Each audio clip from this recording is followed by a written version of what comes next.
Ижади индустрия иqtisаттың бер өлеше дип рәсми танылды. Башкортостанда уның юнәлештәре ничек үсешкән һәм ниндәй төрләре бар? Һаумыгыз, эфирда интервью, студияла Гөлсемә Иштанова. Программабызның кунагы Өфе фән һәм технологиялар университеты доценты, иqtisад фәннәре кандидаты Розалия Шәрәфуллина. Һаумыгыз. Һаумыгыз. Розалия Радмировна, һез Башкортстанда яңгырак кына оешкан стратегик үсеш үзәгенең шулай ук бүлек мөдире булып торагыз. Тап ошо үзәк ижади индустриялар менән шөгыльләнә, аңламыймса. Ижади индустриялар менән күп оешмалар шөгыльләнә. Иң тәүҙә министерстволарда әйтеп үтәргә кәрәк.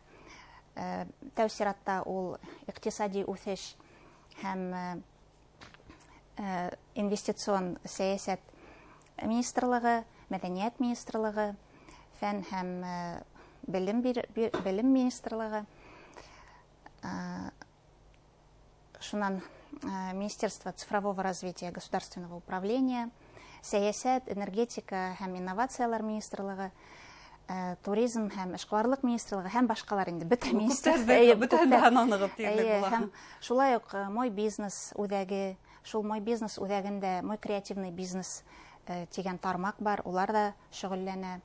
Һәм мына без стратегик эштәр үҙәге шулай ук терәк оешма булып торабыз. Мына төрле төбәктәрдә, Рәсәйнең төрле төбәктәрендә, һәрбер төбәгендә инде терәк оешмалары бар, креатив индустриялар үстерү буенча, һәм региональ эксперт группаларын барлыкка килтерделәр инде. Әйткәндәй, тиздән бездә ошо форум үтәсәк инде, региональ эксперт группаларын һәм терәк оешмаларын бергә йыйып, тәҗрибә уртаклашаһыгыз. Тәҗрибә уртаклашыу яһәтенән бында безнең республикала форум буласак. Августта инде неделя креативных индустрий дигән шулай ук форум планлаштырылган. Уның турала инде айрым һөйләшү. Розалия Радмировна, тәүдә аңлатып китәйек әле, нимә ул креатив индустрия, ижади индустрия? Нимәләр инә уга, уны гомумән ничек аңларга? Бына әллә күпме ведомстволарда һанап киттегез, хатта бына һанлаштыру министрлыгында һананыгыз, ул да инә димәк креатив индустрияга. Бына августта федераль закон кабул ителде. 360 федераль закон креатив, ижади индустрияларҙы үҫтереү буйынса. Һәм яңыраҡ 5 февральдә был закон көсөнә инде. Йәмғеһе 17 индустрия, креатив индустрия бар. Бына шул программное обеспечение, хатта шунда инә. IT юнәлеш. Реклама, СМИ, гастрономия, әлбиттә, һәр бит креатив кешеләр, ижадчылар, шунан арт индустрия, художество, архитектура, урбанистика, реклама, видеоигры, шул ук индустрияга инә, музыка, мода, дизайн, исполнительские искусства. Ягъни ижадтың бик күп төрҙәре инә. Бик күп төрҙәре. Бына яңыраҡ кына Башҡортостандан бер бренды итеп башҡорт баласы теркәлде. Ул ижади индустрияға ҡараймы, инәме? Әлбиттә. Ул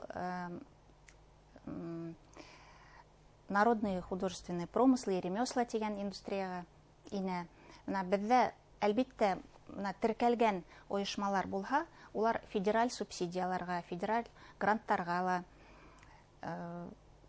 гранттарҙы ла ала бит инде. Шулай уҡ төбәк гранттарҙы. Теркәлмәгән шәхси эшҡыуарҙар булһа, әлбиттә, был мөмкинселекте файҙалана алмаясаҡтар. Мына мәҫәлән, Ағиҙел ойошмаһы федераль грантын алған ине, субсидия, яңылышмаһам, нисәлер миллион инде. Шул, әлбиттә, беҙҙең башлыҡ гранттары ла булдырылды. Шуны әйтергә кәрәк. Әлбиттә, беҙҙең республикала бик күп талантлы йәштәр һәм тәжрибәле специалисттар, офталар бар, яшәй. Әмма ләкин проблемалар да күп. Был креатив индустриялар, улар бүген генә түгел, кисә генә түгел, элек-электән үсешеп килә. Әмма уларны әлеге вакытта без рәсми танынык кирәк. Әлеге вакытта барлыгын исбатланык, расланык. Рәсми танынык һәм менә шул законның максаттары булып нимә тора? Иҗади эшчеләрнең эшмәкәрлектәрен, шарттарын яхшырту. Менә креатив индустрияларда белем бирү, компетенцияларын киңәйтү, мәшгульлекте, креатив тармактарда мәшгульлекте шулай ук үстерү, креатив продукттарды сыгаруды стимуллаштыру. Ни өчен бу рәсми танылды, рәсми икътисадтың өлеше дип танылды? Әгәр ул рәсми таныла икән, уның димәк икътисадка индергән өлеше лә булырга тиеш. Әлеге вакытта бына Россиядә был креатив индустрия дөйем икътисадка күпме өлеш индерә? Әлеге вакытта официаль статистика буенча 3,5% тәшкил итә дөйем продуктта Рәсәйдән. Безнең менә республикала ул әйтергә да дөрес ханды әйтүе лә кыен, чөнки төрле методикалар кулланып сыгарылган ул 2,5 дип тә әйтәләр. Менә мәсәлән агентство стратегических инициатив рейтингында ул икенче хан 4,5 мәсәлән процент. Без онда хатта Приволжский федеральный округта беренче урында киләбез. 4%нан шулай да ул. Шуннан һоң онда 12нче урында мәшгульлек күләме буенча бөтә Рәсәйдә инде. Югары баскычларда торабыз инде. Ә бына высшая школа экономики рейтингында без 59нчы урында. Мәсәлән, методика караш төрлесе, талаптар төрлесе. Рейтинг төрлесе. Бер елда без 52нче урынга мендек высшая школа экономики рейтинги буенча. Һәм методикалары ла әҙерәк үҙгәрҙе. Шуның өсөн әйтеүе тәүәл генә әйтеп булмай. Чөнки методикалар төрлесе. Ә шулай да бына сагыштырып карайык әле. Рәсәйдә ул бына әйттегез 5%-ка етмәй. Ә дөнья илләрендә нисек ул күрһәткес? Дөнья илләрендә төрлесе. Мәсәлән, Южная Кореяла ул 13%-ка, хатта 15%-ка етә. Унда кей-поп үҫешкән бит инде, музыка, шундай искусство. Шулар исәбенә инде. Шул сәнгать. Шул исәбелә һәм унда IT-технологиялар, программное обеспечениелар югары кимәлдә. Шуга үсешәһе безгә әле бар әле, шулай бит. Мәсәлән, менә без бында республикабызда беренче урында килем буенча шул программное обеспечение тора. Ул 50% бөтә креатив индустрияларда алганда 50% тәшкил итә. Бу инде югары күрһәткес әйтергә мөмкин, шулай бит. Бу югары программное обеспечение, шуннан һуң килә архитектура, урбанистика, шуннан һуң реклама, пиар килем буенча. Ә бына мәшгульлек буенча по количеству организаций шулай ук беренче урында по количеству занятых программное обеспечение, гастрономия, реклама, пиар и архитектура, урбанистика. Шул ук менә беренче рәттәрдә киләләр инде. Әгәр дә беренче рәттәрдә бөтен булган күрһәткечләр буенча тап ошо юнәлештәр генә килә икән, калган юнәлештәргә үсеш мөмкинлеген ничек булдырырга һуң? Ниндидер бына закон кабул ителгән, улар икътисадтың бер өлеше дип танылган, ниндидер инструменттар бармы уларга ярдәм итер өчен, күрһәткечләрен арттырырга ярдәм итер өчен? Бында әйтеп үтәргә кирәк. Шулай ук приоритет креатив индустриялар булдырыласык. Әмма был башка индустрияларга, башка тармактарга игътибарды юнәлтү, игътибарды кәметү дигәнде аңлатмай.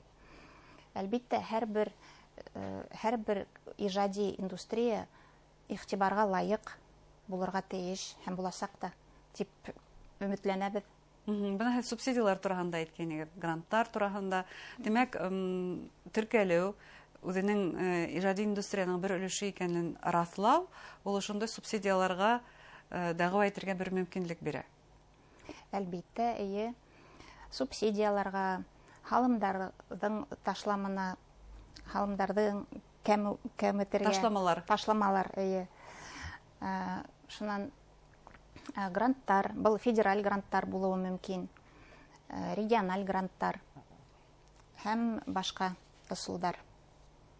Разия Ратмировна, бына Өфө, Рәсәй һәм Үзбәкстан төбәктәре форумында Өфөлә үткәндә шәп яңылык әйтелде. Өфө тиҙҙән һөнәрселәр башҡалаһы дигән исемгә лайыҡ булыуы ихтимал. Ул әле ваҡытта был статусҡа дәғүә итә. Әгәр дә был статусты Өфө яҡлай алһа, ул ошо ижади индустрияларҙың үҫешенә булышлыҡ итерме? Әлбиттә, ижади индустрияларҙың үҫешенә лә булышлыҡ итә. Туристик привлекательностьты ла үҫтерә бит инде. Әйткәндәй, ул да шул уҡ ижади индустрияларға ҡарай. Элек ҡарай ине, хәҙер ҡарамай. Ҡарамай хәҙер. Нишләптер ҡарамай. Мин шәхсән бының менән килешмәйем, әлбиттә. Әммә ләкин бына шундай методика. Шулай уҡ беҙҙең республиканың, беҙҙең төбәктең продукттарын танытыу йәһәтенән дә булышлыҡ итәсәк. Әлбиттә, был бары тик республиканың хатта имиджы өсөн ыңғай статус булыр тип көтәбеҙ, шулай. Эйе. Ҙур рәхмәт һеҙгә әңгәмәгеҙ өсөн һәм креатив ижади индустрияларҙың нимә булғанын, ни өсөн кәрәклеген аңлатҡанығыҙға. Хөрмәтле тамашасылар, Өфө фән һәм технологиялар университеты доценты, иҡтисад фәндәре кандидаты Розалия Шәрәфуллина һөйләштек. Иғтибарығыҙға ҙур рәхмәт.